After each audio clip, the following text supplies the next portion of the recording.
आप देख रहे हैं कहानी विथ अचल, अकलमंद हंस। एक बहुत बड़ा विशाल पेड़ था। उस पर 20 हंस रहते थे। उनमें एक बहुत सियाना हंस था, बुद्धिमान और बहुत दूरदर्शी। सब उसका आदर करते थे, ताऊ कहकर बुलाते थे।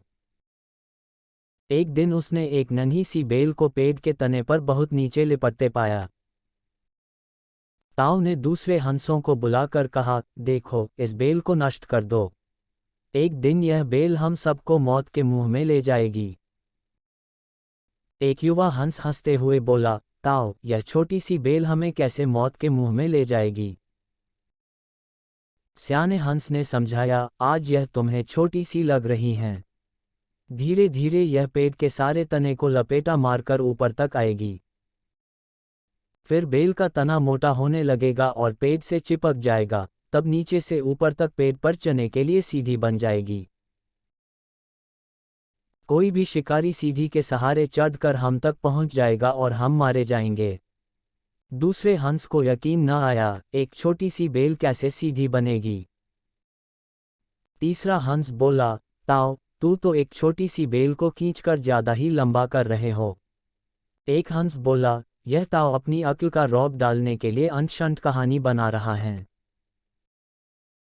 इस प्रकार किसी दूसरे हंस ने ताऊ की बात को गंभीरता से नहीं लिया।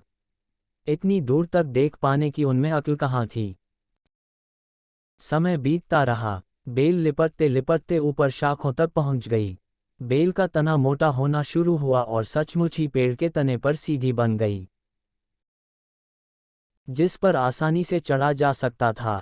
सबको ताऊ की बात की सच्चाई सामने नजर आने लगी, पर अब कुछ नहीं किया जा सकता था, क्योंकि बेल इतनी मजबूत हो गई थी कि उसे नष्ट करना हंसों के बस की बात नहीं थी। एक दिन जब सब हंस दाना चुगने बाहर गए हुए थे, तब एक शिकारी उधर आ निकला। पेड़ पर बनी सीधी को देखते ही उसने पेड़ पर चढ़कर जाल बिछाया और चला गया। सांझ को सारे हंस लौट आए। पेड़ पर उतरे तो शिकारी के जाल में बुरी तरह फंस गए। जब वे जाल में फंस गए और फड़फड़ाने लगे, तब उन्हें ताऊ की बुद्धिमानी और दूरदर्शिता का पता लगा। सब ताऊ की बात मानने के लिए लज्जित थे और अपने आप को कोस रहे थे। ताऊ सबसे रुष्ट था और चुप बैठा था। एक हंस ने हिम्मत करके कहा, ताऊ, हम मूर्ख हैं, लेकिन अब हमसे मुंह मत फेरो। दूसरा हंस बोला, इस संकट से निकालने की तरकीब तुम ही हमें बता सकते हैं। आगे हम तुम्हारी कोई बात नहीं टालेंगे। सभी हंसों ने हामी भरी। तब ताऊ ने उन्हें बताया, मेरी बात ध्यान से सुनो। सुबह जब शिकारी आएगा, तब मुर्दा होने का नाटक करना।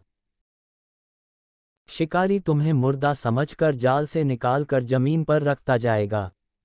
वहां भी मरे समान पड़े रहना। जैसे ही वह अंतिम हंस को नीचे रखेगा, मैं सीटी बजाऊंगा। मेरी सीटी सुनते ही सब उड़ जाना। उद्धरण चिन्ह। सुबह शिकारी आया। हंसों ने वैसा ही किया जैसा ताऊ ने समझाया था। सचमुच शिकारी हंसों को मुर्दा समझकर जमीन पर पटकता गया। सीटी की आवाज के साथ ही सारे हंस उठ गए।